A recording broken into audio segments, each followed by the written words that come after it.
Buenos días de nuevo. Vamos a comenzar minutos antes de lo que corresponde. La mesa que nos ocupa en estos momentos es las zonas húmedas en el ámbito internacional, problemas, importancia y contribución para la vida en el planeta.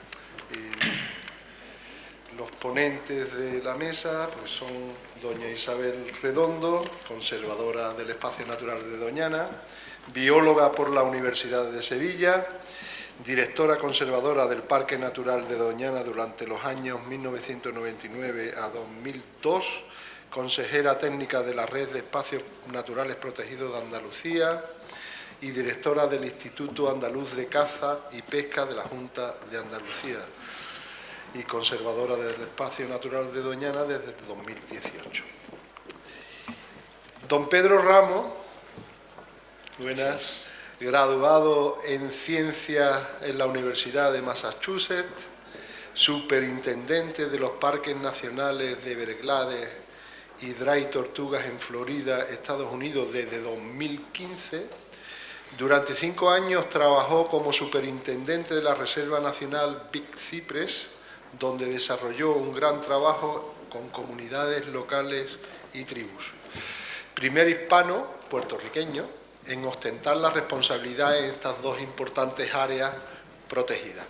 Y por último, don Francisco García Novo, Fuco, catedrático de Ecología de la Universidad de Sevilla, se doctoró en Ciencias Biológicas en la St. Andrews University del Reino Unido, fue catedrático de Ecología en la Universidad de Santiago de Compostela, catedrático de Ecología en la Facultad de Biología de la Universidad de Sevilla desde 1977, es miembro de la Real Academia de Ciencias Exactas, Físicas y Naturales.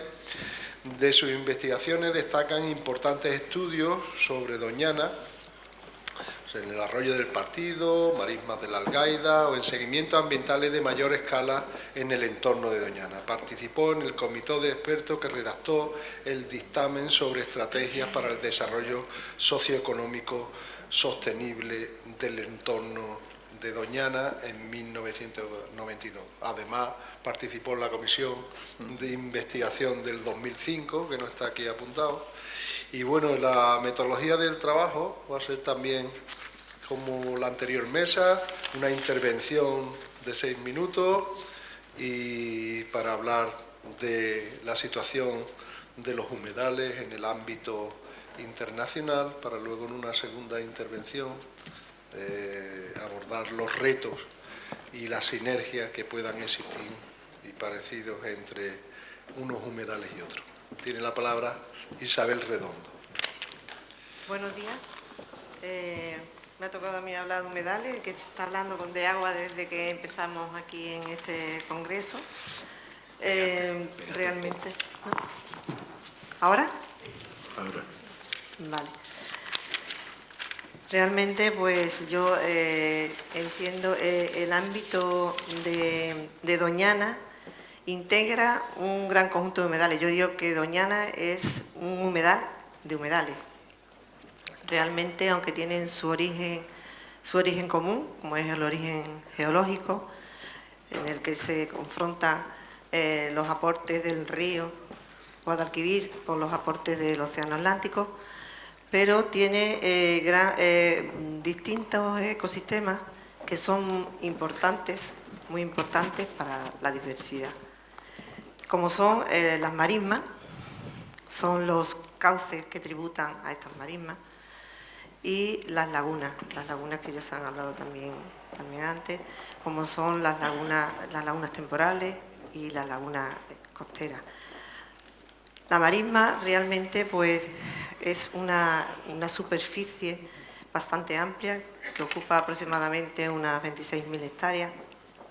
Es una superficie que aparentemente se ve homogénea, pero que tiene unas diferencias decimétricas de las cotas del terreno, en las que podemos decir que tiene formaciones como son las vetas, los paciles, las quebradas, los lucios, que le dan una gran diversidad.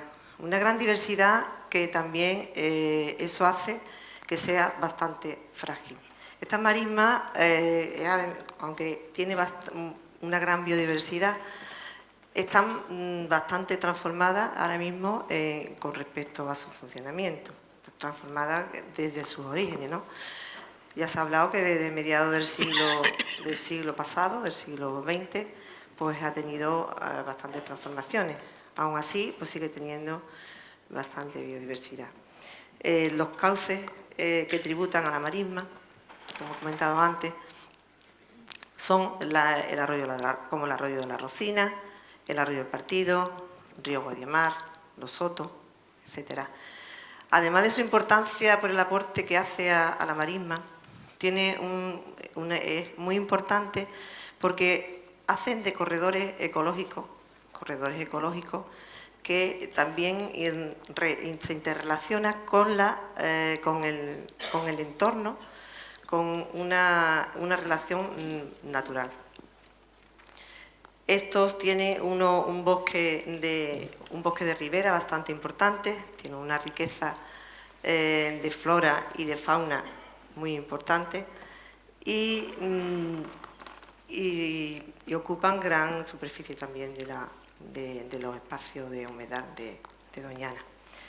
Las lagunas, que son islas de biodiversidad, realmente tienen gran cantidad de especies, importantes por las especies, tanto de flora como de fauna.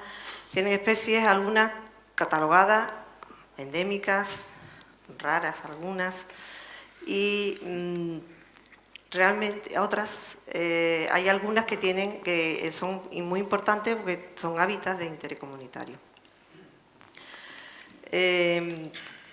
Doñana, pues tiene una importancia, por esta gran biodiversidad que tienen estos humedales, tiene una importancia que ha tenido un gran reconocimiento, numerosos reconocimientos a nivel internacional, como yo que diría, o digo, que los tiene todos, realmente. Zona de especial conservación, lugar de interés comunitario, diploma europeo, Ramsar, reserva de la biosfera. No sé si me olvidado alguno a enumerarlo, pero realmente lista verde, o sea que por lo que es una gran responsabilidad por parte de los gestores del espacio y por parte de todos los que componemos y toda la sociedad, de que estos reconocimientos pues se puedan mantener, ¿no? Doñana también es un espacio muy importante, es un humedal muy importante porque alberga y es refugio de gran cantidad de especies de aves acuáticas. Podemos, tanto en la invernada, que podemos ver más de 500.000 de aves en la invernada, con más de 100 especies diferentes, como en la reproducción. En la reproducción que podemos ver pues especies que están catalogadas, importantes, como es la malvasía graciblanca, como podemos ver la cerceta pardilla, etc.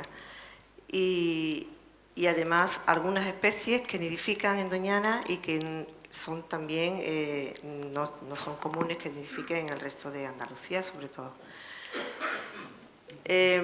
No hay que olvidar pues, que además de las aves acuáticas, pues también tienen otras especies de flora importantes, de anfibios, de reptiles y demás, ¿no? Los cauces que tributan a la marisma pues son ribera, otra de las, ya lo he comentado antes, y todo ello pues conlleva a una gran biodiversidad. No hay que olvidar que además de todos estos espacios que he enumerado antes, de estos humedales que he enumerado antes, hay que destacar los servicios ambientales que cada humedal ofrece a la sociedad, bien sea de carácter natural, de carácter productivo o de carácter recreativo. Esto también es importante. Doñana, pues como ya también se ha hablado, durante toda su historia ha estado muy influenciada por el hombre. He dicho pues que la marisma estaba transformada, pero ha habido muchas transformaciones, lo que ha repercutido en los humedales de Doñana. Estas transformaciones, un minuto me queda. Estas transformaciones, pues desde el río Guadalquivir hasta las transformaciones de la marisma en cultivo, el río Guadalquivir, desde la corta las cortas del río Guadalquivir, las presas, la minería, todo eso, además de la acuicultura, la actividad salinera, las transformaciones de cultivos. Todo eso, pues, se han hecho grandes proyectos, como ha sido, ya se habló ayer, del proyecto Doñana 2005, en el que se ha recuperado alguna funcionalidad de la marisma, pero siempre ha habido un intento de compatibilizar la actividad humana con la conservación de la naturaleza. Eso siempre se ha intentado. Entonces, las amenazas que tenemos, aquí, pues, además de todas las que hemos comentado antes, de las transformaciones de antiguo, pues tenemos la amenaza que es ahora que caracteriza a nuestra época, porque todos hemos hablado, creo que en casi todas las mesas, que es el cambio global. Yo ahora después continuaré con el tema de los retos con el cambio global. Muy bien, gracias. Superintendente Pedro. Gracias. Buenos días a todos, ¿cómo están? De verdad que les digo que es un placer estar aquí desde Estados Unidos, en España, celebrando el 50 de Doñana, un lugar que se conoce mundialmente. Tengo que decir que sin la ayuda de mis hermanos y hermanas de Parques Nacionales, aquí en España no hubiese podido llegar acá. Y casi no llego, pero aquí estamos. Le doy las gracias a Juan Pedro y a la directora Monse, que está por allá atrás en algún lugar, por ayudarme a lograr esta visita. Sobre todo los felicito por este congreso. Esto es un congreso bien impresionante. Yo me lo voy a copiar completito cuando celebremos en los Everglades los 75 años, ya en 2 años. Y los espero a todos, de los parques y de la comunidad también por allá, que nos ayuden a celebrar nuestro cumpleaños, como lo están celebrando ustedes. Pero sobre todo los felicito por el compromiso que se siente y que es obvio a nivel no solamente agencial, pero a nivel comunitario y a nivel político. Vimos a todos los alcaldes aquí esta mañana hablando con pasión y hablando con compromiso en proteger y en el interés que significa Doñana, no solamente para esta región de España, pero para un país. Estuve por acá en el 2017 visitando a Juan Pedro, a invitación de la Embajada Americana, y tengo que decirles que me enamoré de Doña Ana. Y ahí está el superintendente del Teide, que también lo visité. No te enojes conmigo, pero en realidad yo pienso que todos, y me imagino que habrá gente aquí de otros lugares, tenemos una afinidad por diferentes medios ambientes. Y yo, isleño que soy, de Puerto Rico, de la Isla del Encanto, en el Caribe, para mí el sistema natural que me habla es el sistema natural de la costa. El sistema de humedal que se vierte al mar y que tiene ese efecto tan importante en la biodiversidad. Y yo creo que por esa razón me enamoré así, Juan Pedro, de Doñana, y por esa razón me enamoré también de los Everglades, porque yo por allí no nací, yo nací en el Caribe. Como Doñana, los Everglades es un sistema ecológico de humedales por donde fluye el agua fresca, que es tan y tan importante, no solo para suplir de agua a todos esos humedales terrestres en una región tan grande como el sur de la Florida, pero también esos humedales son súper importantes para suplir de agua fresca a las áreas costeras, a los bosques de manglares, a los arrecifes y a toda esa vida marina que es tan importante, no solo por la pesca, pero para la economía del país y del estado de Florida. también las dos bahías que suple esa agua fresca, la bahía de la Florida y la bahía de Biscayne en Miami, colapsarían. No estarían saludables como lo están y como pueden estar si hacemos un esfuerzo de trabajarlo más, esas dos bahías. Como doña Ana, también tenemos 3 designaciones internacionales muy importantes: la de Patrimonio del Mundo, la de Humedal Ramsar y la de Biosfera. Estos lugares, por estas razones, no solo nos pertenecen a nosotros, los países donde se encuentran.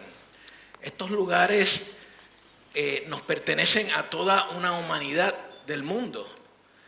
Y por esa razón me parece que tenemos una responsabilidad mutua de protegerlos. ¡Qué tremenda responsabilidad! Soy personalmente responsable de 4 áreas protegidas, de los Everglades y de las Dry Tortugas, como se mencionó, pero también de la Preserva Nacional del Gran Ciprés y del Parque Nacional de Biscayne. Conjuntamente son como 1 millón de hectáreas. Los Everglades solamente tienen como 600.000 hectáreas de espacio. Y lo que los une a todos esos ecosistemas, ¿qué es? El agua. Aproximadamente la mayor parte del agua que nos llega de la lluvia, pero también nos llega del lago Okeechobee, que es un lago muy, muy grande en el centro del estado. Históricamente los humedales de los Everglades estaban inundados a través de todo el año como tenía que ser, hasta que cambiamos todo eso y canalizamos el área. Y ha sufrido mucho el humedal a través de los últimos 100 años, y por esta razón tenemos hoy en día un sistema muy vulnerable que nos ha puesto hasta en la lista de peligro, que no hay muchos patrimonios del mundo en la lista de peligro. Sé que doña Ana casi estuvo en esa lista y nosotros estamos en esa lista porque no nos está llegando el agua. La diversidad de los hábitats que hay allí es muy interesante. Hay hábitats húmedos de hierba muy amplios, hay bosques de pino, de madera dura, de cipreses, y también el más amplio bosque de manglar que existe en el hemisferio occidental está allí en el parque. Y sin esta agua fresca, los estuarios que estas dos bahías tienen sufrirían de niveles muy altos de sal que causaría que colapsaran. Y si colapsan, pues ya ustedes saben que colapsa toda la industria de pesca y la economía de un estado y de Estados Unidos. Todos estos hábitats son delicados, son sensitivos a la falta de agua, a los cambios climáticos, a los incendios. Sé que por acá han tenido ese problema también, y a la invasión de especies exóticas invasivas. Tenemos desafortunadamente la carátula del problema de especies exóticas invasivas o invasoras, como se diga por acá, que es el pitón, la serpiente, que están creciendo más grande que en su tierra nativa en los Everglades. Un minuto, Pedro. Y a pesar de todos estos retos, gracias, los Everglades alberga una lista impresionante de especies en peligro de extinción que sin estos lugares no existirían en la faz de la tierra ya, como lo es el puma, el cocodrilo americano, el manatí y muchas aves. Los Everglades no solo son importantes de un sentido ecológico, pero son importantes para la economía, y eso lo he dicho unas cuantas veces y lo digo por razones muy importantes. Hay muchísimo interés, como acá, a nivel político, a nivel comunitario y obviamente a nivel de agencia, para apoyar este programa de restauración que tenemos, que es inmenso. Gracias. Gracias a ti, Pedro. Tienes la palabra, profesor. Buenos días. Yo he tenido una suerte que vosotros no habéis tenido, ni podéis. En el año 1963, Franco gobernaba, el mundo era otro. Me presentaron Doñana sus fundadores. Vine con Valverde, con Bernis, con Emilio Fernández Galeano, cuando se estaba gestando la primera reserva, la importancia de qué hacer desde el punto de vista del Consejo. Y luego en el 70 me incorporé ya como profesor de la Universidad de Sevilla a estudiarla, especialmente un aspecto de los humedales que es muy importante y que es la existencia de agua, el nivel, la alimentación, las urgencias, todo este abanico. Así que monté una red de piezómetros que todavía siguen utilizándose en la actualidad y nos han permitido documentar un proceso triste, pero la ciencia ni es triste ni alegre, evidencia, que es la desecación progresiva del área, sobre todo el descenso de los acuíferos. Pero no voy a hablaros de Doñana, ya lo habéis hecho, ni de los Everglades, que los Everglades no se pueden describir, tenéis que ir allí y asombraros, sino un poco de humedales. ¿Qué son los humedales y por qué tienen problemas? Los humedales son anomalías en los sistemas terrestres. Son sistemas donde el agua accede siempre o en parte del año. Unos son cubetas, pequeñas lagunas o grandes lagunas. La marisma de Doñana se puede considerar una enorme cubeta, una enorme marisma. No recibe agua por abajo, los ojos, pero eso es una contribución un poco importante. Recibe por los emisarios. Y hay muy grandes humedales que se parecen más al que nos han descrito en Florida, donde hay una cubeta central, el Okeechobee, el gran lago, y después el río de hierba. Y el llamado río de hierba es un fantástico flujo que uno casi no ve, pero todo eso descarga. Así que es una zona muy diferente, unas recargas de agua muy importantes porque tiene un sistema de cavidades donde está en el agua y muchos animales. Todo eso es fascinante en la escala. Hay grandes humedales, en la idea que inicialmente recordamos, en la desembocadura de los grandes ríos. El Yangtze, por ejemplo, una desembocadura enorme en el Ganges y el Brahmaputra, en la India, un enorme humedal. Y otros humedales en el que hemos hablado de Florida o el Mississippi, y algunos otros donde, aunque el río es pequeño, forma un humedal porque en las zonas tropicales tiene más facilidades. Yo quiero mucho uno, el Tortuguero de Costa Rica, donde he sido representante internacional y es más pequeño, pero tiene estas características de frontera con el mar que nos has mencionado y tiene la característica de algo que distingue en los tropicales, inmensa riqueza biológica. Inmensa riqueza que significa cientos de especies de vertebrados, muchas aves, pero también hay monos, reptiles, muchos anfibios. Hay muchos invertebrados, acuáticos y terrestres, y muchas plantas. Es curioso porque no siempre la diversidad de todos los grupos es muy alta. A veces hay una especie que domina sobre las otras, pero en conjunto es formidable.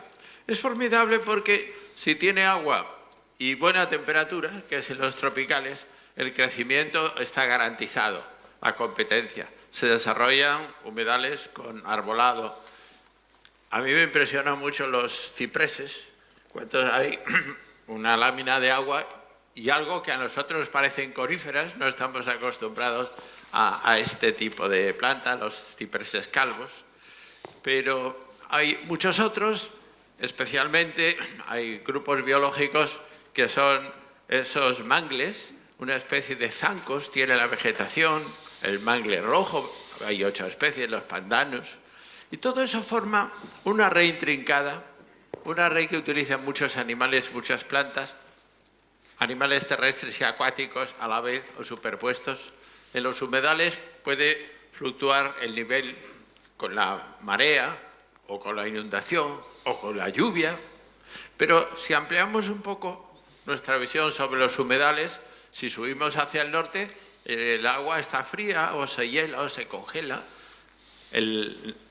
el enorme humedal del Lena, en Siberia, está congelado, luego se funde, aparecen unas grandes lagunas que se mueven por el viento, un fenómeno parecido a los sistemas de lagunas que se mueven, que son humedales, que se mueven con el viento activamente en Santa Cruz, en la isla grande de la Tierra del Fuego.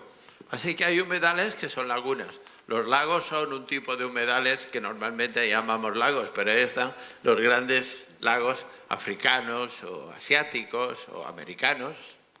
Y hay todavía los lagos más pequeños, de los cuales en España apenas tenemos lagos, pero lagunas había muchas. Pardo, a principios del siglo pasado, identificaba unas 2.500 pequeñas masas de agua. Muchas han desaparecido. Y sin embargo, en tiempos de Franco, en España se han creado un enorme número de otras masas que llamamos embalses, que siguen siendo humedales, en los cuales la fluctuación del nivel es muy acusada. Y no es que haya compensado, cuando se pierde un humedal no se compensa haciendo otro, sino que hemos desarrollado un sistema importante de masas de agua, de humedales. En todo el mundo hay humedales. En las zonas tropicales, por supuesto, cuando hay mucha lluvia, pero también cuando hay zonas secas. Algo que impresiona mucho en zonas muy áridas son los oasis, que es un tipo de humedal rodeado de un medio muy hostil. Y siempre que hay un humedal hay una anomalía positiva de naturaleza en forma de biodiversidad, de estructura, de biomasa. Y por eso los humanos se han acercado a los humedales de siempre, explotando ¿qué? A veces ha sido la madera, siempre ha sido la caza, la pesca, las aves u otras cosas. La situación esta, que se ha extendido a todo aquí, se extendía también a un periodo, ¿me queda un minuto? Que es recordaros que esta zona en la que estamos, disfrutamos de Doñana, pero Doñana era uno. Las marismas de Doñana en el siglo XVIII llegaban hasta Sevilla, por ambos lados. Las zonas de humedales estaban en la desembocadura de nuestros ríos. Empezaban en Tavira, luego en Faro, luego en el Guadiana, la ría de Huelva, el Guadalquivir, las marismas de Cádiz. Todo esto formaba un espectacular sistema que era aprovechado con caza, con pesca, con asentamientos, con salinas. Todo esto es nuestra historia y ahora nos hemos quedado con este, que siempre ha sido un lugar muy importante y es lo que nos reúne aquí hoy. Así que ya no hablo más de humedades. Muy bien. Muchísimas gracias, Pepe. Bueno, en esta segunda intervención yo creo que vamos bien de tiempo, podemos utilizar 10 minutos cada uno y yo creo que ahora lo que habría que de alguna manera tratar o abordar son los grandes retos actuales que tienen estos ecosistemas, según vuestra opinión. ¿Qué se debe hacer con los problemas que tienen estos grandes ecosistemas? Bueno, sabéis mejor que yo que históricamente los humedales se han transformado, se ha pensado que eran sitios nocivos para la salud y recientemente pues hay un movimiento de tratar de recuperar lo máximo posible la dinámica de todos estos ecosistemas. ¿Qué es lo que debemos hacer en estos humedales? Isabel. Bueno, pues como antes me quedé así con el cambio global, quería terminar de decir que bueno, que el cambio global empieza por amenazas, realmente. La acción conjunta de factores como el cambio climático, factores como los cambios de uso del suelo, la introducción de especies exóticas invasoras y aumento de la población. Con el aumento de la población podemos ver que hay más demanda también de uso. Para los retos estarían pues en el poder dar respuesta a estas amenazas. Yo lo que voy a hacer es dar como ya se ha hablado antes de muchísimos retos que querían para Doñana, yo voy a dar unas claves de gestión más globales con idea de que pueda abarcar más, ¿no? Entonces, lo principal es integrar los efectos del cambio climático en la gestión ordinaria de los espacios naturales. Para ello habría que meterlo en sus documentos de planificación, en lo que se podría dar eso daría lugar a unas medidas de actuación en las que se podría hacer afrontarlo con las medidas afrontar estas amenazas. Un ejemplo de ello pues sería el plan de restauración que se está haciendo ahora mismo del incendio de las Peñuelas, pues que se ha tenido en cuenta todos estos factores. Otro ejemplo podría ser la eliminación que se está haciendo de especies exóticas invasoras, la eliminación y control de especies exóticas invasoras. Otro de ellos sería continuar con la planificación, la programación y la ejecución de actuaciones que lleven a garantizar una cantidad y calidad de las aguas, tanto superficiales como subterráneas. Para ello, pues, habría que hacer restauraciones ambientales de ecosistemas, que eso plantea una gran mejora ambiental. Y además, esta restauración tendría que ser coherente con las directrices establecidas por la Sociedad Internacional de Restauración Ecológica. Debe de mejorarse la gobernanza para permitir una gestión más flexible de los espacios naturales. Para ello, pues yo pongo aquí un reto que sería el de colaborar con el sector privado, que hasta ahora mismo es una deuda que tenemos pendiente, pero que esto requiere unos cambios de normativa, que se podría llegar también pues, con unos cambios de normativa en la custodia del territorio. También pues la formación de personal. La formación del personal, tanto de espacios como también de fuera de los espacios, ¿no? El dinamismo de los problemas así lo requiere, ¿no? Contar con un mejor conocimiento también es clave para afrontar una gestión renovada. Esto implica pues, a los expertos e investigadores.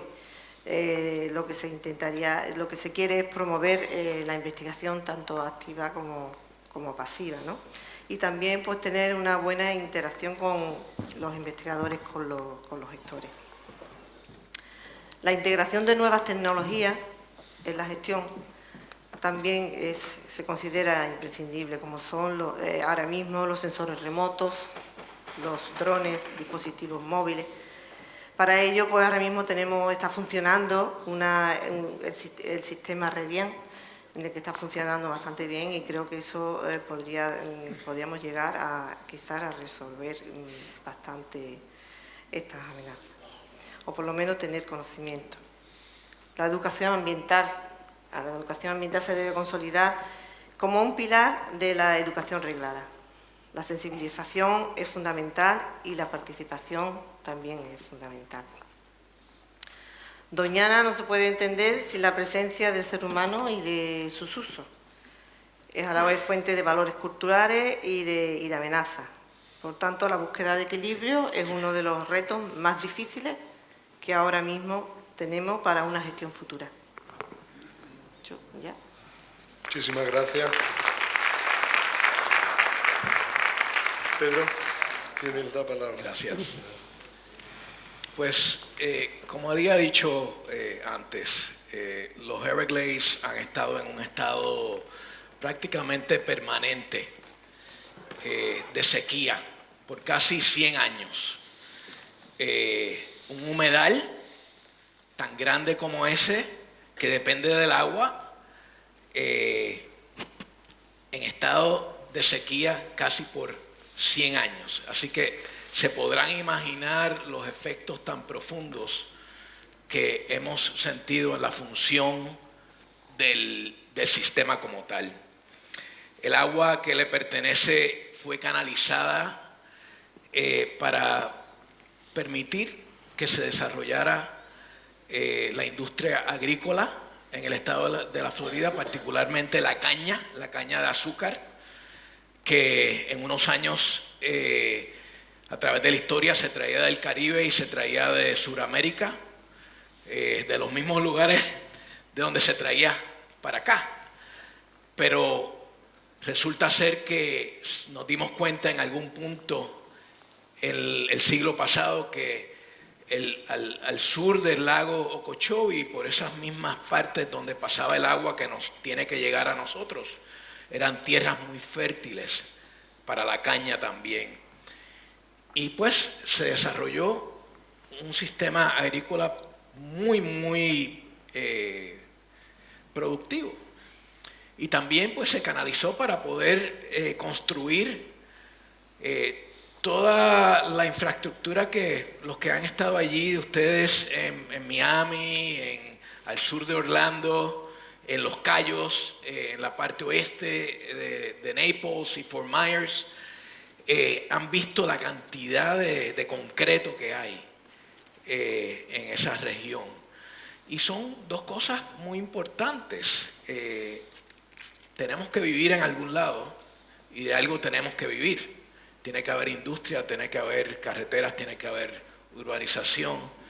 Lo que pasa es que lo hicimos de una manera incorrecta y nos dimos cuenta tal vez un poco tarde, y ahora nos va a costar mucho más de lo que nos hubiese costado si hubiésemos empezado mucho más temprano. La conservación es mucho más barata, económica, que la restauración. Créannos a nosotros cuando les decimos eso.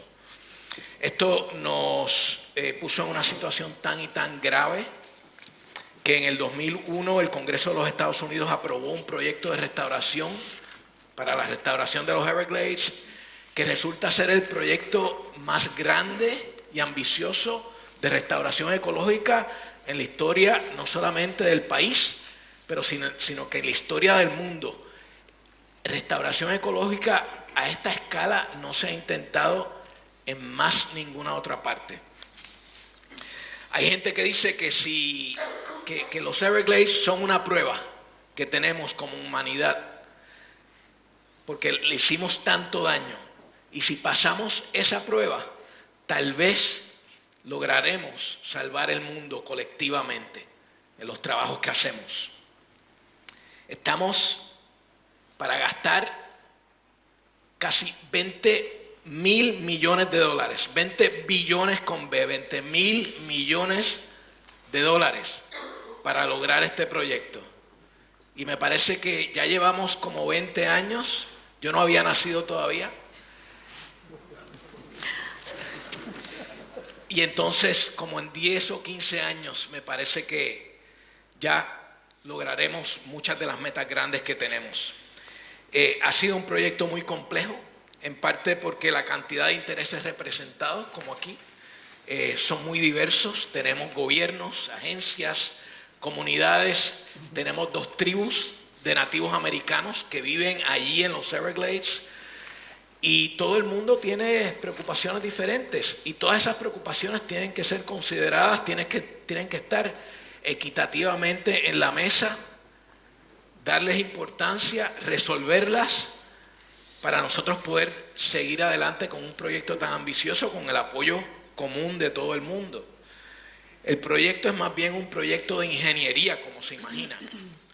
Es un proyecto donde estamos construyendo puentes, eliminando canales para inundar nuevamente los humedales, construyendo barreras hidráulicas y barreras subterráneas profundas con concreto, para evitar que el agua que traigamos al sistema se nos pierda de nuevo o que inunde a las comunidades que ya están construidas adyacentes a las áreas naturales de los Everglades que todavía quedan.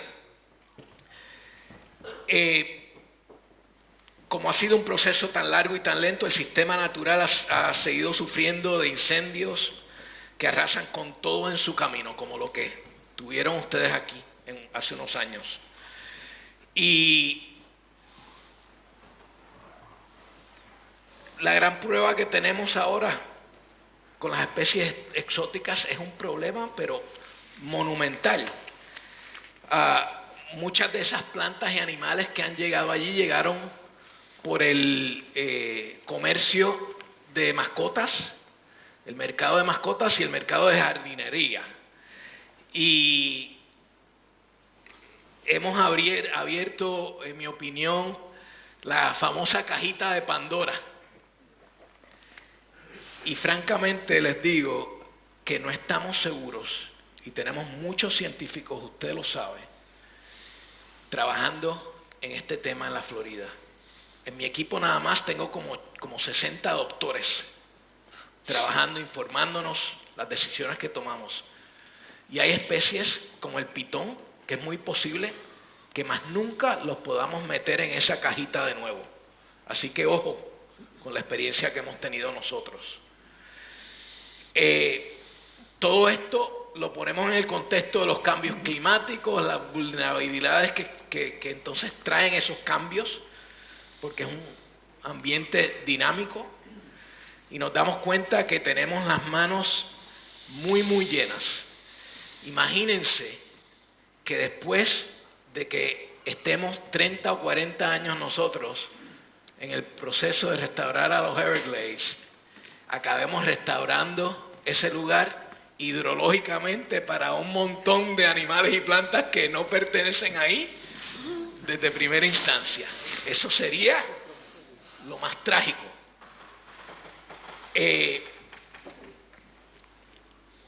Algo que les dejo es que el apoyo para poder llevar a cabo un proyecto de tantos millones, miles de millones de dólares, con dinero no solamente de Florida, pero dinero de un país completo, no vino porque estábamos cantando el problema desde una perspectiva de responsabilidad moral por el medio ambiente. Muchos de nosotros sentimos esa responsabilidad, pero no todo el mundo la siente. Tenemos como comunidad, como políticos, como agencias, tenemos que ser muy diestros, muy hábiles de hablar en diferentes lenguajes, y ahora no estoy hablando de inglés y de español y de chino. Estoy hablando de que nos tenemos que poner las botas, como digo yo, y aprender a hablar en todos los lenguajes que le toca a la gente, aquí o aquí, en donde sea, no importa, para así poder recibir el apoyo, porque sin ese apoyo general jamás hubiésemos podido lograr lo que hoy estamos haciendo, y nos falta mucho. Todavía no estoy cantando victoria, pero lo estamos logrando, y yo estoy seguro, por lo menos yo sé que yo no me retiro hasta que eso se acabe.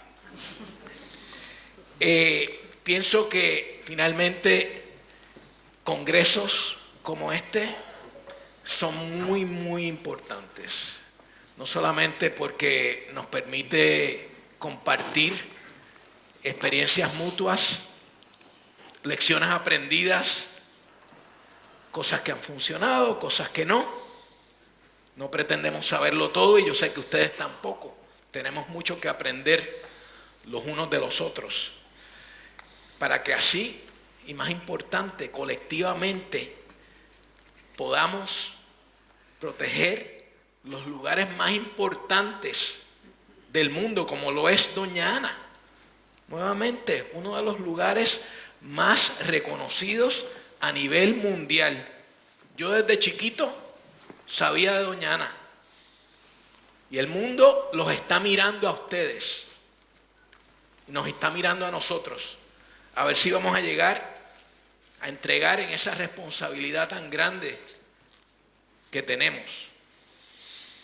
Finalmente digo que yo creo que este trabajo de conservación que tenemos no tiene fronteras de países.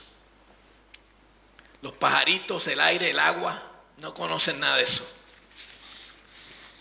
Es algo que nos une, y por esa razón me siento bien, bien afortunado de poder estar aquí con ustedes. Gracias. Muchísimas gracias, Pedro. Tienes 10 minutos en tu intervención, Foucault. Gracias. Más tiempo. Sí. Voy a deciros dos cosas. Primero voy a hablar un poco de unos humedales pequeñitos que son las lagunas y por qué son relevantes. Y después voy a acabar con algunos problemas que identifico en Doña Ana para responder a las cuestiones que tú planteas en los Everglades. Las lagunas en Doñana, cuando las empecé a conocer, pensaba que eran lagunas como el resto. Luego, cuando uno reflexiona, y sobre todo cuando mide con los piezómetros, en años normales el nivel del agua en las arenas fluctuaba un metro, metro y pico. Y luego uno lo ve en perspectiva y dice, bueno, es que toda esta zona se convierte en lagunas en ciertos momentos, casi toda, y luego se seca y no hay nada.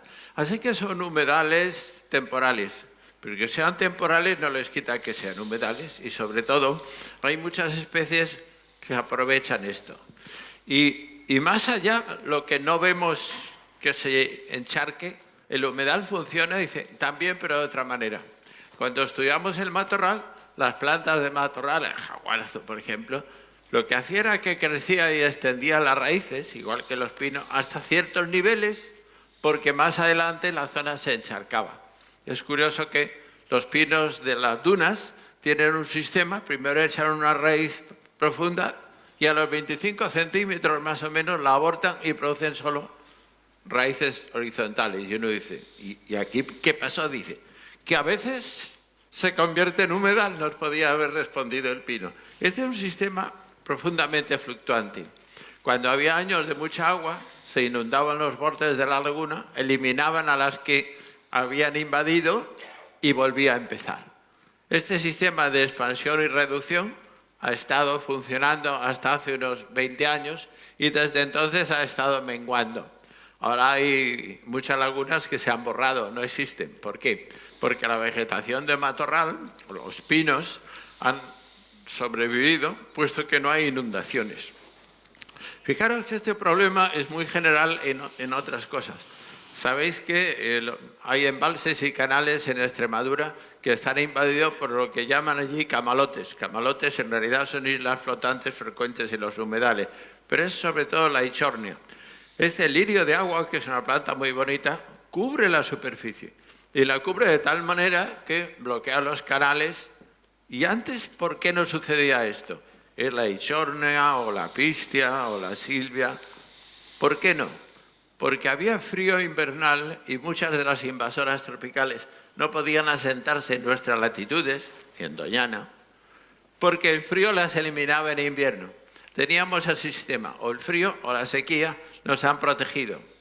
Pero los sistemas tropicales, en cuanto tienen la opción de ser trasladados, el caso que tú decías, encuentra la especie que sea, que ha luchado y ha evolucionado en su propio humedal, la trasladan a otro, que las condiciones son parecidas y entonces prolifera.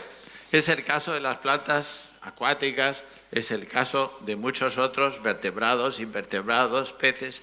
El caso del pitón es un caso particularmente difícil porque le puede ir mejor que en el sitio de origen, porque encuentra más presas. Entonces, en los humedales la gestión tiene dos tipos de dificultad. Una, que estamos sometidos a un cambio, no solo el cambio climático, que se le da mucha importancia, sino cambios en los ríos, en la calidad del agua, en la disponibilidad de los acuíferos, en los niveles. Todos estos cambios a una zona en equilibrio difícil entre el agua y la tierra, entre la desecación y la inundación, entre una calidad y otra, esto que llamamos humedales, sean pequeñitos como las lagunas, grandes como nuestra marisma, o enormes como ese o como los que mencioné, el Mississippi o los grandes, es uno de los problemas. El otro que salía aquí esta mañana de varias formas con los alcaldes es que a la gente le apetecen esos sitios porque ahora los medios de que disponemos técnicos permiten colonizarnos con facilidad. A mí me parece imposible algo que sucedió y sucedió pronto. Sucedió en el intervalo que está entre la creación del parque y su ampliación. Hay esos 10 años críticos de Doñana, donde había unos proyectos muy claros de convertirlo en una zona como Marbella, como la costa de Málaga. Se separó 1 kilómetro para extenderse y llegaba nada menos que hasta Sanlúcar. Ese kilómetro ha sido la clave de la supervivencia de Doñana. El que eso se conservara, Matalascañas, pero que no siguiera creciendo en una banda de 30 kilómetros. A veces, cuando la recorro, digo, parece mentira, pocos que éramos y sin ningún poder, y convencimos a la sociedad de alguna manera, yendo por los colegios, escribiendo, contestando, recibiendo amenazas. Bueno, pero eso da igual. Lo importante es que no se construyó.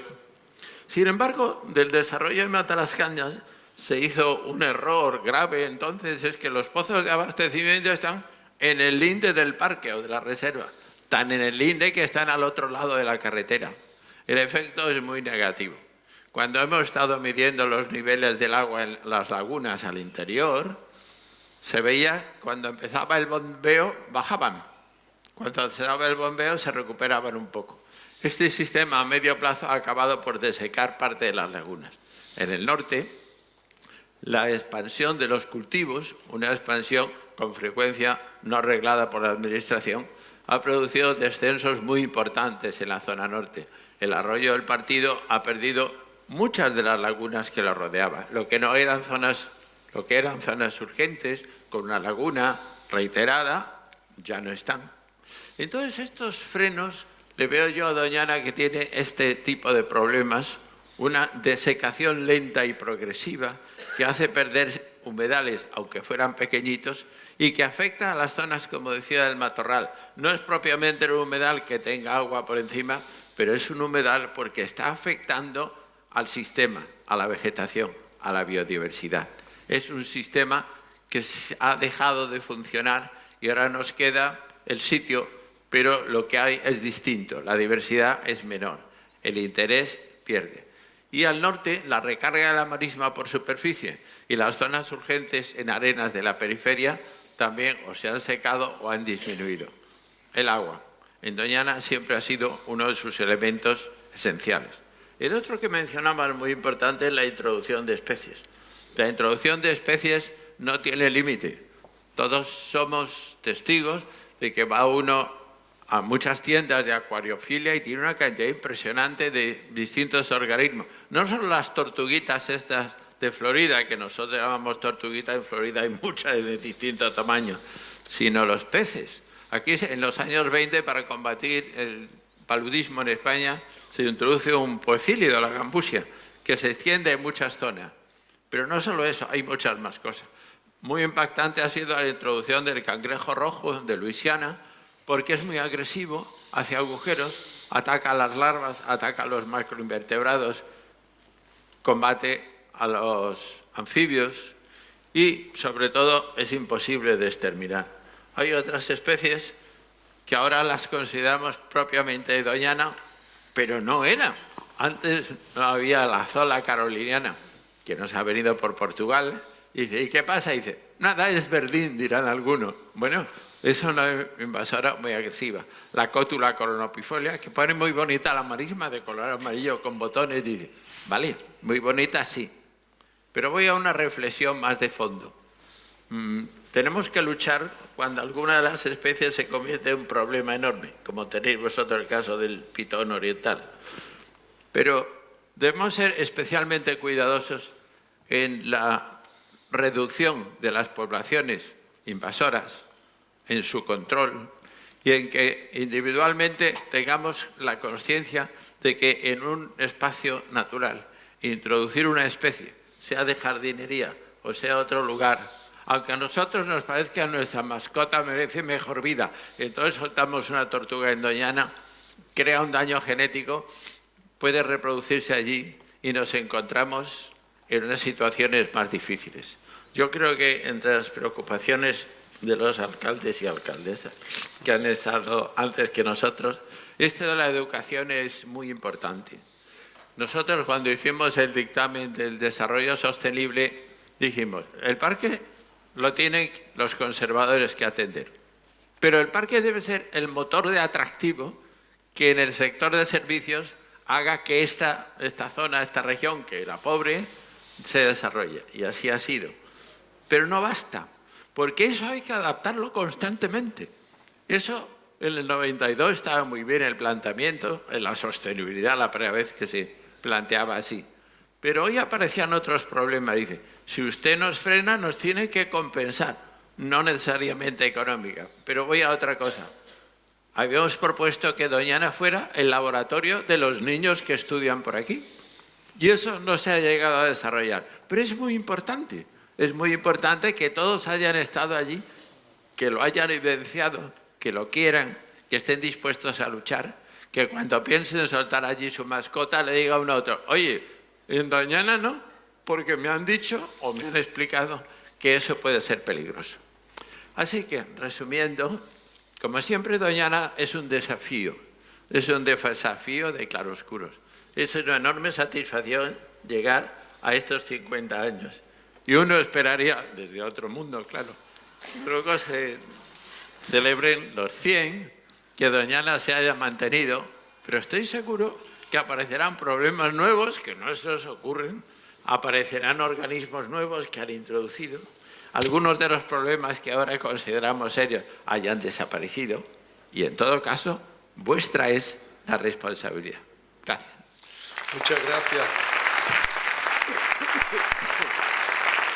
Bueno, antes de entrar a las intervenciones del público, a mí me gustaría, Doñana, llevamos años, por lo menos los que llevamos aquí unos cuantos años, no voy a decir cuántos,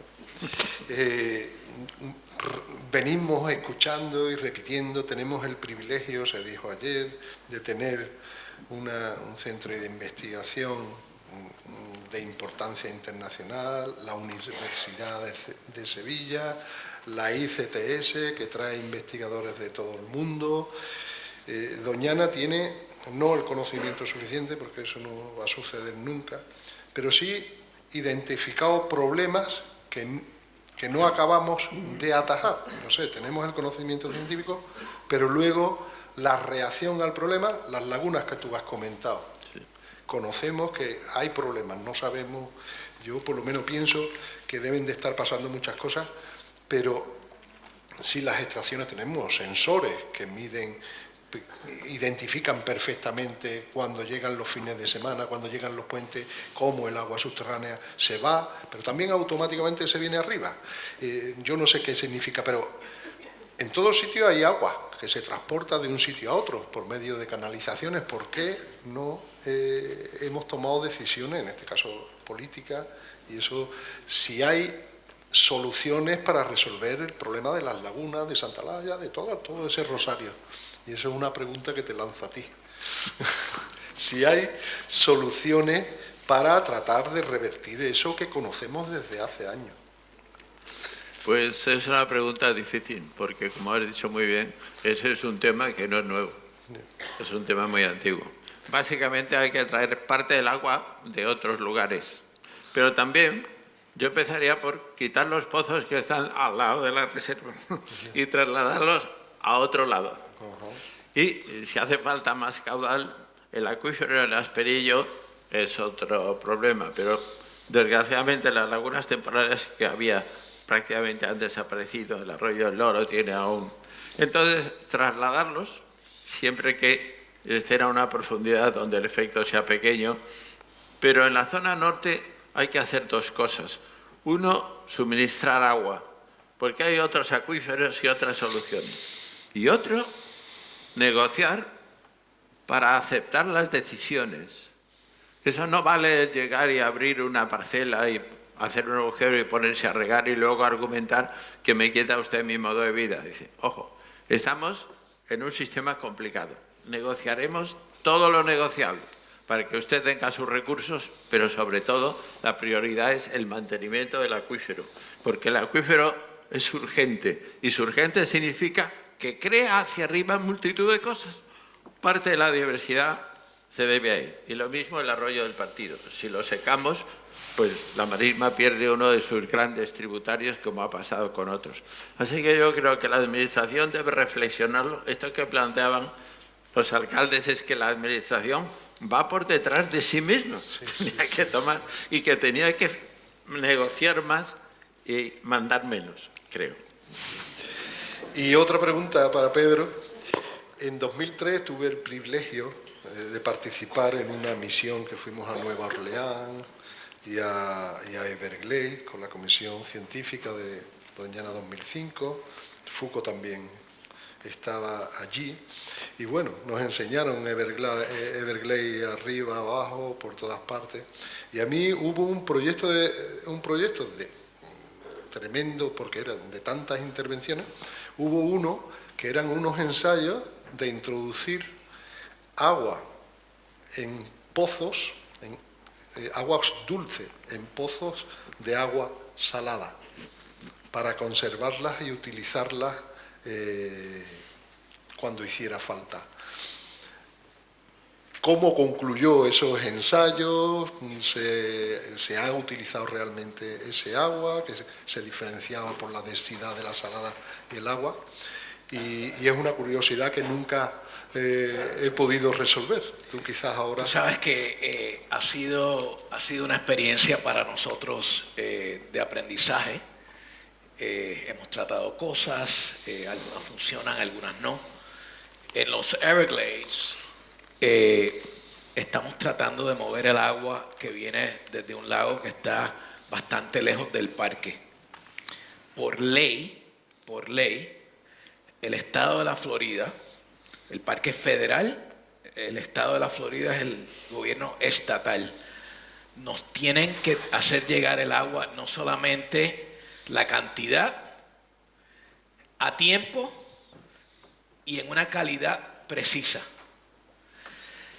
La parte de a tiempo y calidad precisa tiene mucho que ver con este sistema de pozos que no son naturales, son pozos de filtración, y ha sido un éxito.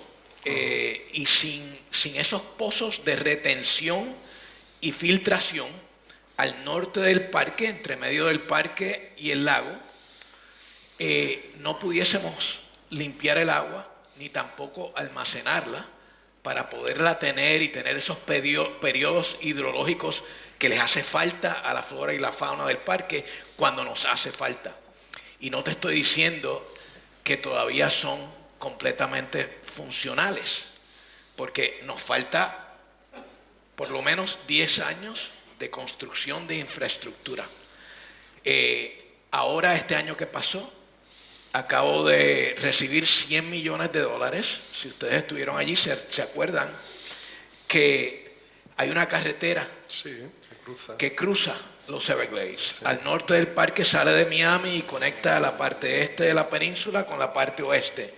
Eso funciona como la obstrucción mayor de agua para llegar al parque. Esa carretera la hemos estado trabajando ya por muchos años. Hicimos un puente que lo acabamos en el 2012, 2 puentes que los acabé hace 2 años, y ahora estos $100 millones me van a permitir acabar el trabajo de hacer que esa carretera se convierta totalmente invisible prácticamente al flujo del agua. Cuando acabemos ese proyecto en 2 años, es que vamos a poder sacar beneficio a estos estanques de agua que hemos construido al norte del parque y al sur del lago, que son unas áreas pero impresionantes de tamaño. Hay una que fue comprada, el terreno, por el gobierno federal en el estado de la Florida, que fue una de las primeras, ya está construida, no está funcionando totalmente, pero es de 40.000 hectáreas. Un área de filtración y de retenimiento de agua para poderla soltar cuando nos haga falta.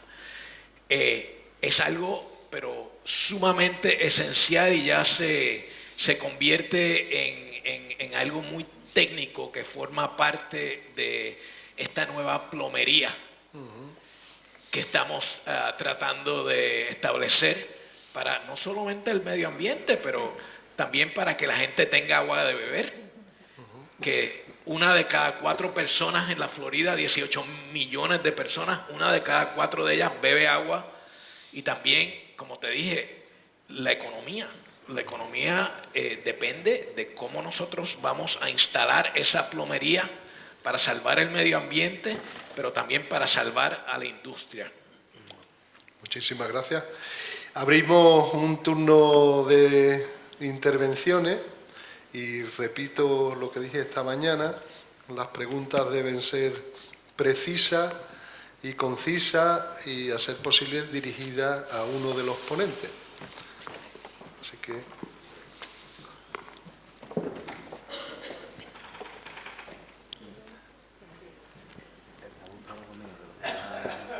Sí, buenos días.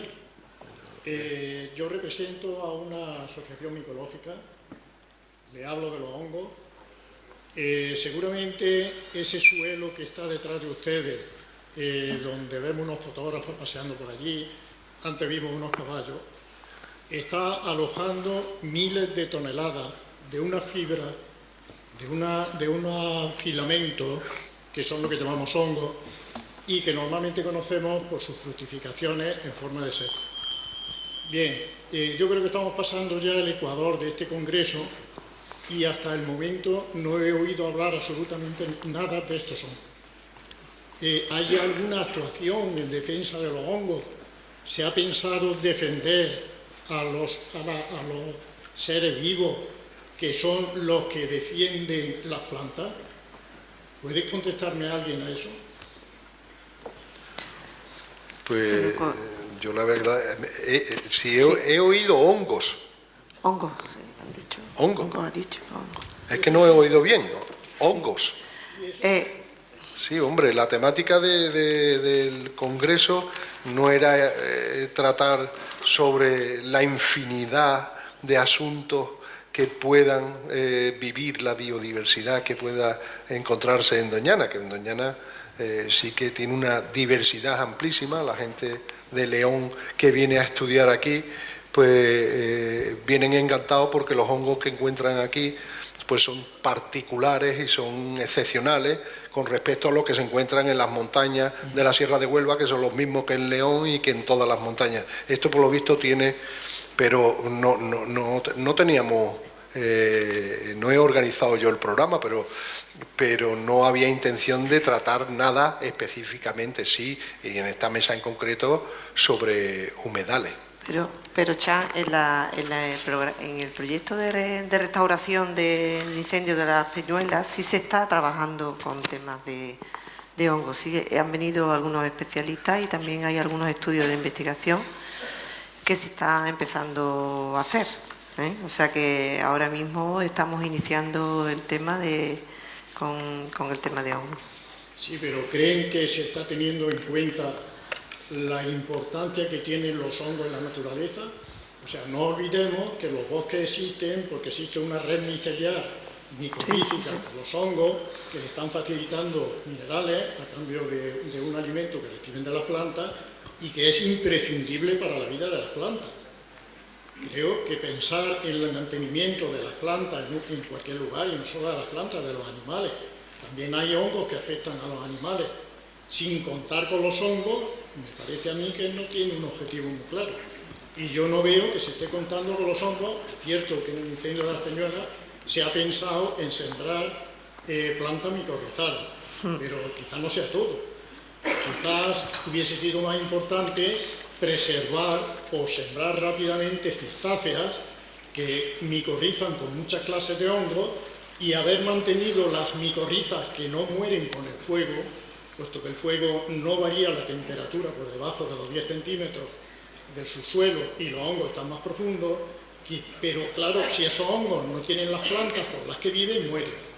Las citazas se micorrizan con muchísimos hongos. Si quizás nos hubiésemos preocupado de sembrar plantas de crecimiento rápido, hubiese sido también muy efectivo para repoblar rápidamente el problema del incendio.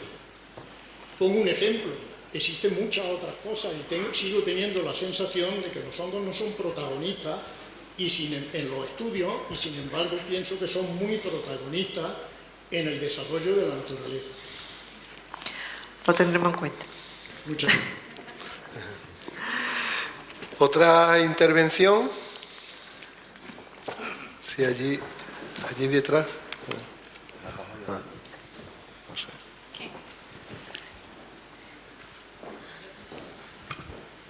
Hola, ahí me escuchan. No sé cuál. ¿Había otra pregunta más? ¿De otra persona?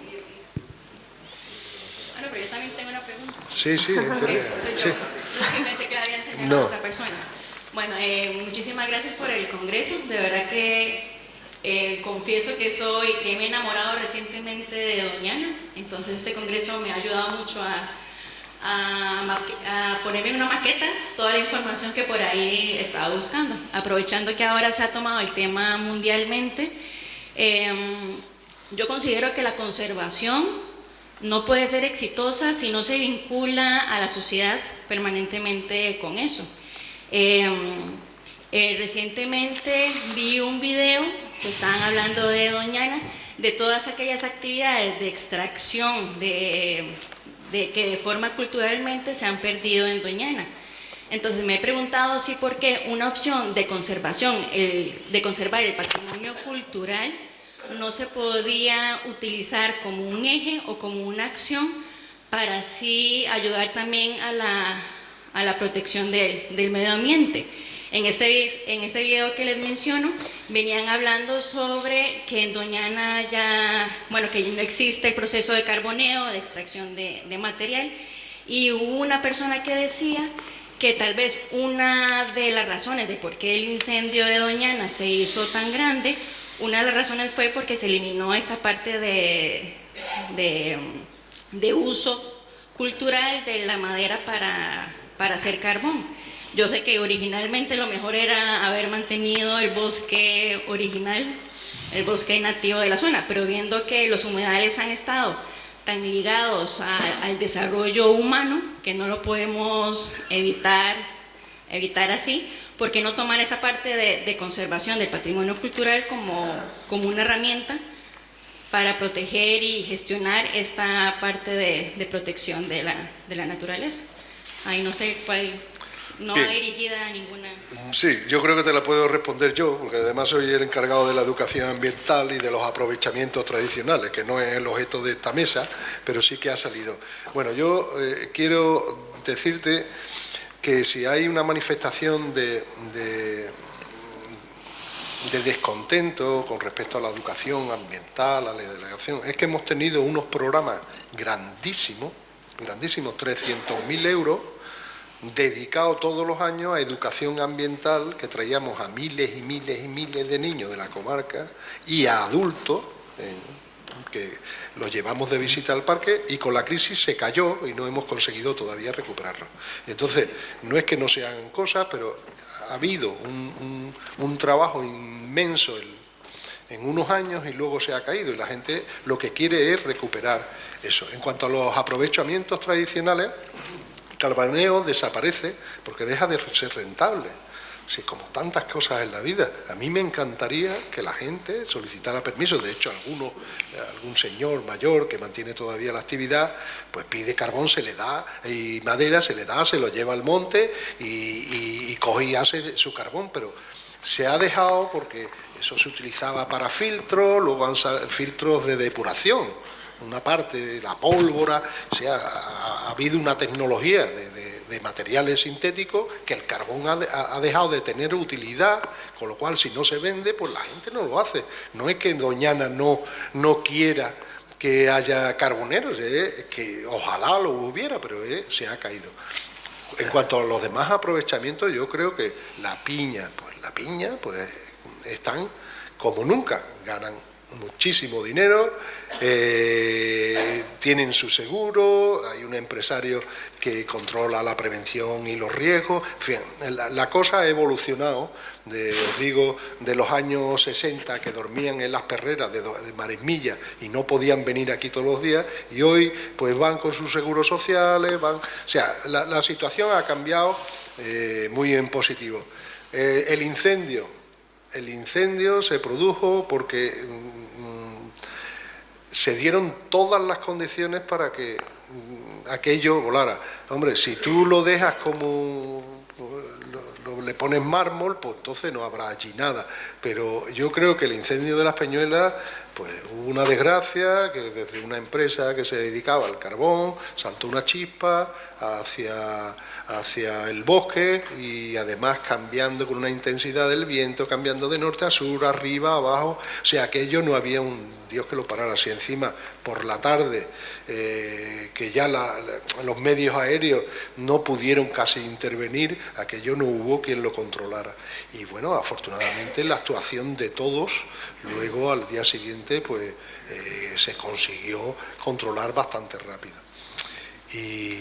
Pero en fin, tenemos que recuperar los programas, ya me gustaría a mí, y estamos trabajando en ello, los programas, ampliar los programas de educación ambiental y recuperar los programas de adultos que tan positivos fueron para la comarca. Sí, Sí. si puedo intervenir un momento rápido en esa pregunta. Acuerda que ahorita hablé de la necesidad de hablar los lenguajes diferentes y te cuento de la experiencia que tenemos nosotros no solamente en Everglades, pero también a través del sistema de parques que tenemos casi, me parece que ya estamos como por 420 unidades de parques nacionales en Estados Unidos. En los Everglades no teníamos esa conexión con la comunidad, ni tampoco con el Congreso, la gente que nos daba la plata para hacer los trabajos, hasta que comenzamos a hacer la historia completa del lugar. No solamente la historia natural y lo que ocurría que había que corregir, pero sino la historia de los indios, la historia de la gente que estuvo ahí talando madera hacía muchos años, la historia completa, porque así fue que todo el mundo tuvo oportunidad de identificarse, aunque no ocurriesen ciertas actividades ya, porque no podían ocurrir en el lugar, por lo menos la historia completa se estaba diciendo. Y eso pues para nosotros fue esencial. Sí. Bueno, ¿qué tal? Yo soy Diego. Quería hacerle una pregunta a Pedro en relación a... Bueno, supongo que uno de los problemas que amenazan a su gestión, en este caso en el humedal de los Everglades, es la subida del nivel del mar, ¿no?, que puede estar provocada por el cambio climático, ¿no? La administración de los Estados Unidos parece que inyecta mucha cantidad de dinero, millones, estamos hablando que no sé si ha dicho 100.000 millones. 100.000 millones. Perdón, 20.000 millones. 20.000 millones de dólares, ¿no? Sí, 20 billones. Para restaurar el humedal, ¿no? Sí. Sin embargo, la administración actual parece que es negacionista con respecto al cambio climático y no termina de apoyar otras iniciativas como las que ha habido en Europa de declarar la emergencia climática. Entonces me resulta un poco curioso que por un lado se dé tantos millones a recuperar un humedal y por otro lado se niegue o no se tomen medidas para intentar paliar los efectos del cambio climático que pueden hacer que todos esos millones que se van a invertir allí al final se los trague el agua y cambie. Entonces quiero saber, bueno, cómo lleváis vosotros esa dicotomía, ¿no?, esa diferencia de pareceres entre un criterio de conservación y un criterio político que parece que va en otro sentido. Pues ¿Y fíjate, estáis notando problemas con el cambio climático allí? Es una pregunta más para pues tú. fíjate, yo no me voy a poner a hablar de política aquí, pero te digo que para nosotros no es una dicotomía.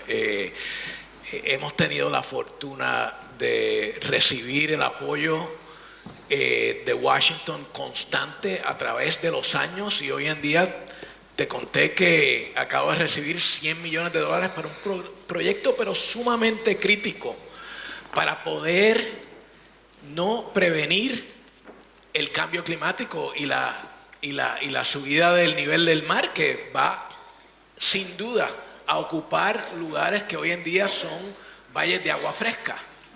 Pero lo que estamos haciendo a través de ese trabajo es un trabajo de resiliencia.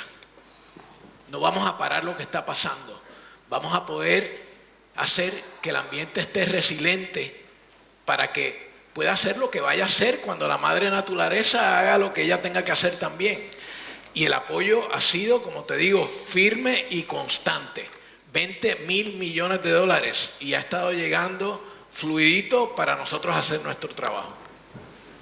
¿Alguna pregunta más rapidita? La última. Muy bien, Aló, adelante. No sé. Sí, una pregunta para el profesor Gardiano sobre las especies exóticas invasoras.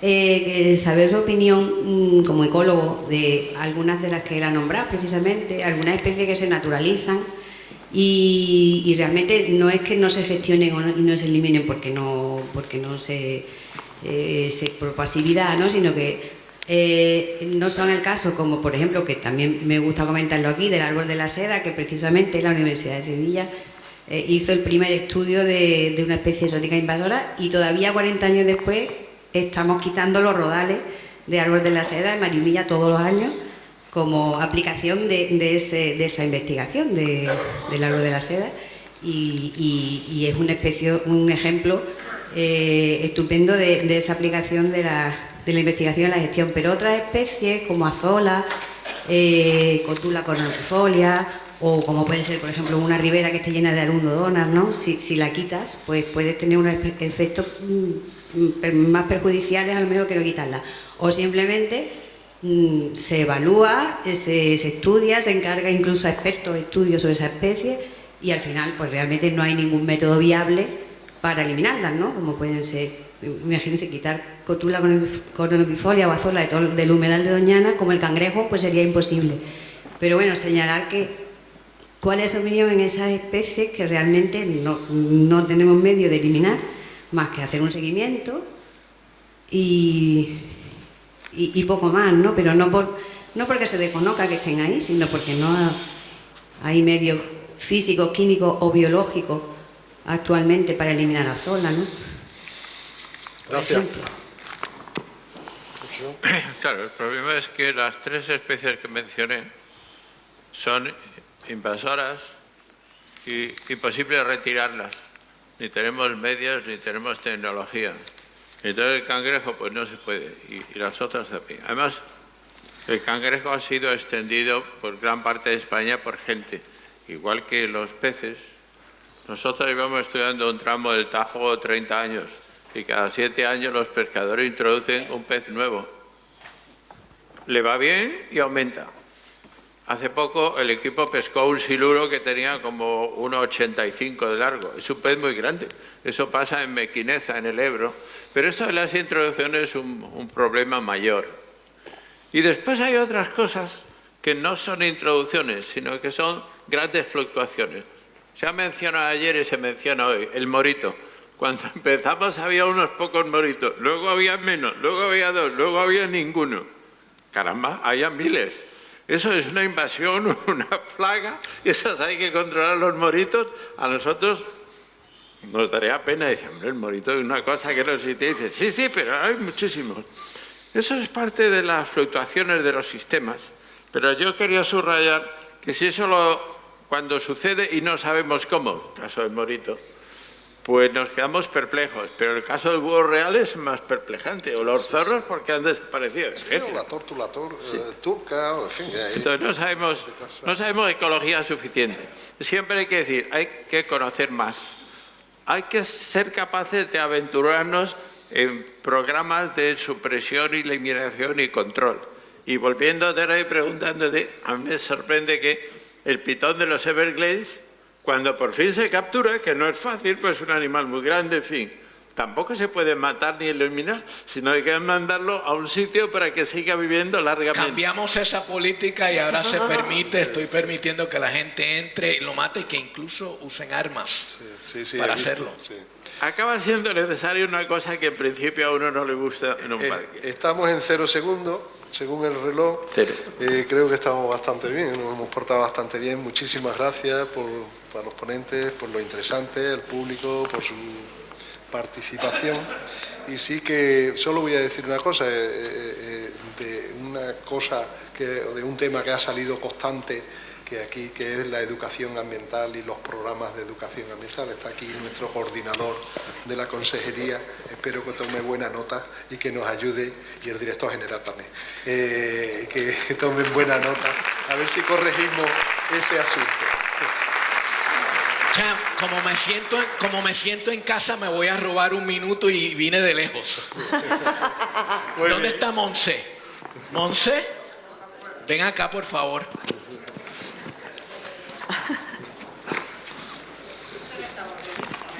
No.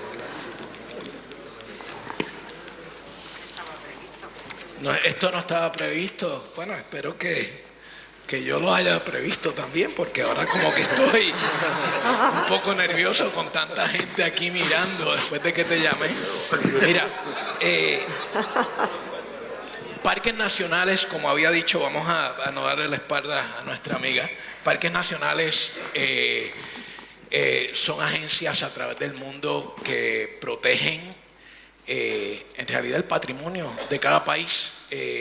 Los lugares que cuidamos bajo estas agencias son los lugares que hacen la historia de quiénes somos como gente en cada país para el beneficio de generaciones futuras. Parques nacionales aquí en España, parques nacionales allá en Estados Unidos, nacieron el mismo año, en el 1916, como agencia. Y estoy bien orgulloso, ilusionado del trabajo que estamos haciendo juntos, las promesas que estamos haciendo para seguir compartiendo. El director mío estuvo reunido con el embajador de España 2 días antes de que Juan Pedro y tú me contactaron para venir acá. Tenemos mucho trabajo por delante y te quiero ofrecer mi moneda de superintendente del Parque Nacional de los Everglades con la flecha de indio que representa nuestra agencia, y con el anjinga, que es el ave que representa nuestro parque, y esto se entrega así de mano a mano con un abrazo.